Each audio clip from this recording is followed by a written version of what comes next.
The final two inference rules that we are going to introduce today are biconditional introduction and biconditional elimination. Biconditional elimination is very, very similar to conditional elimination. The basic idea motivating this rule is this. If you know that P, and you know that P, if and only if Q, then you can infer Q. So for example, if you know that Alice did great in the exam, and you know that Alice is happy if and only if she did great in the exam, then you can infer that Alice is happy. This rule is also called biconditional modus ponens.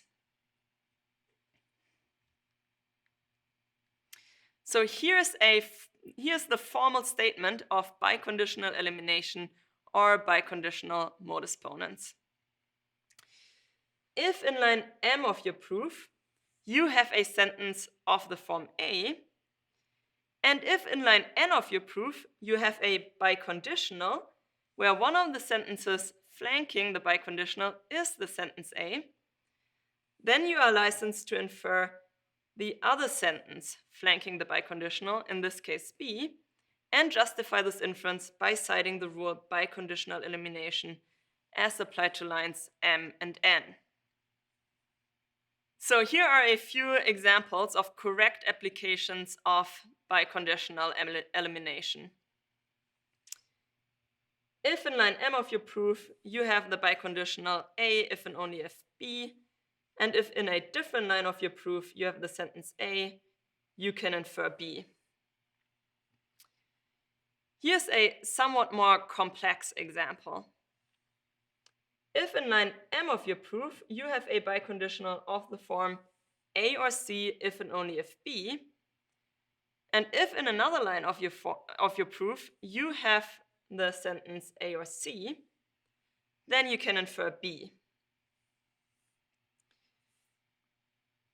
Now, the order here again does not matter. If in line M of your proof you have the sentence A or C, and in a later line of your proof you have the biconditional A or C if and only if B, you can infer B. And to give you a final example, suppose that in line M of your proof you have the biconditional if A then B, if and only if C, and in line N of your proof you have the conditional if A then B, then you can infer C. Biconditional introduction is very similar to conditional introduction. The basic idea is this.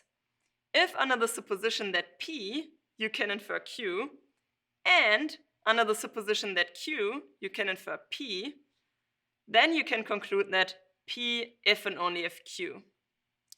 So for example, suppose that Atari is to the right of Co. You can infer that Co is to the left of Atari. And now suppose that Co is to the left of Atari. You can infer that Atari is to the right of Co. So you can conclude that Co is to the left of Atari if and only if Atari is to the right of Co. Formally speaking, biconditional introduction makes use of two subproofs. The rule looks like this.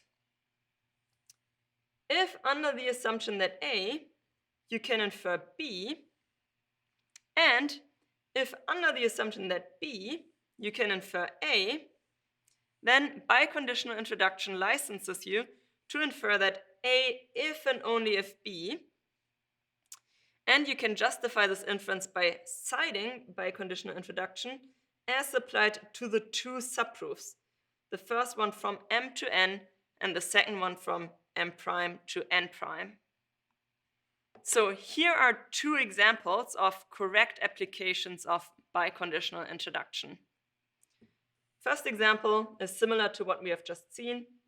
If under the assumption that A, you can infer B, and if under the assumption that B, you can infer A, then you are licensed to infer that A if and only if B. To the right, you see a somewhat more complex example. In line M, we introduce the supposition that A or B. And suppose that under this supposition, you can infer that if C then D.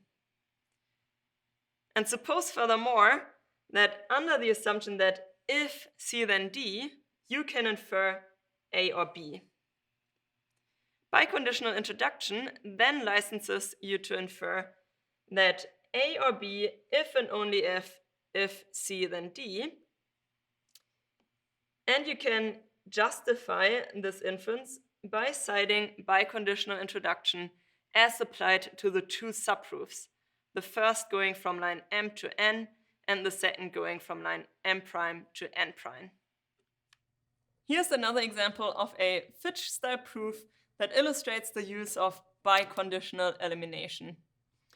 So we want to prove the conditional that if S and T, then T and R, from the assumption that S if and only if T and R. And as always, I've put the premises of my proof at the very top, drawn a Fitch bar underneath it, and I've put the conclusion that I want to establish at the bottom of my proof. So how can we prove this? Well, I observe that our conclusion is a conditional. And that suggests to me that I will be able to prove this using conditional introduction. And conditional introduction requires me to set up a subproof. So conditional introduction goes like this. If under the assumption that S and T, I can infer that T and R, then conditional introduction allows me to infer that if S and T, then T and R, citing conditional introduction and the subproof from line 2 to somewhere. Now I'm going to put a question mark here to remind myself that I have not actually established T and R yet. That's on my wish list. I haven't actually proven this yet.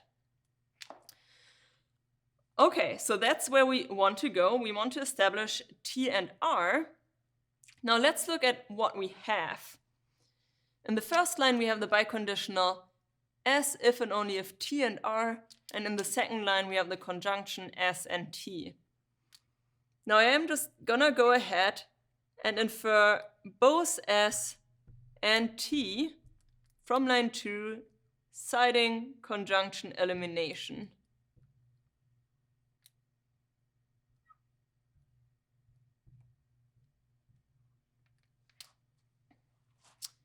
Now we have inferred both S and T, and now I see that in the first line we have the biconditional where one sentence flanking the biconditional side is S. And I have established S in line 3. So that means that I can infer T and R, the other side of the biconditional, and cite biconditional elimination applied to lines 1 and 3. And that's awesome. So I have inferred T and R, and that's exactly where I want to go. So I could either erase this line here, it's redundant, or I can just justify it, citing the rule reiteration and line 5. And now I just need to fill in the blanks. In line 7, we have our conditional, and I'm now able to infer this or justify this inference, citing the rule conditional introduction and the subproof from line 2 to 6. So let's sum up what we have done today. Today, we got a first introduction to formal proofs. So we started out by discussing what formal proofs are, and in particular, what a natural deduction proof system is.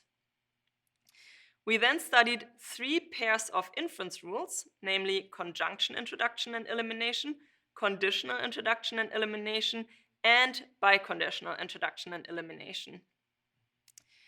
And while we discussed these rules, we came upon 2 important special topics. First, we noticed that there's an important concept of sameness of form, and that the ability to identify sentences of the same form is crucial for the correct application of any of these rules. And then we also saw that some of these inference rules rely on the use of subproofs, where subproofs symbolize the introduction of additional assumptions into your proof. And to be able to apply subproofs correctly, you need to obey a couple of important constraints. In the next lecture, we are going to add to this stock of inference rules and learn introduction and elimination rules for the remaining connectives. And then we are also going to discuss important proof strategies that are going to enable you to construct complex proofs independently.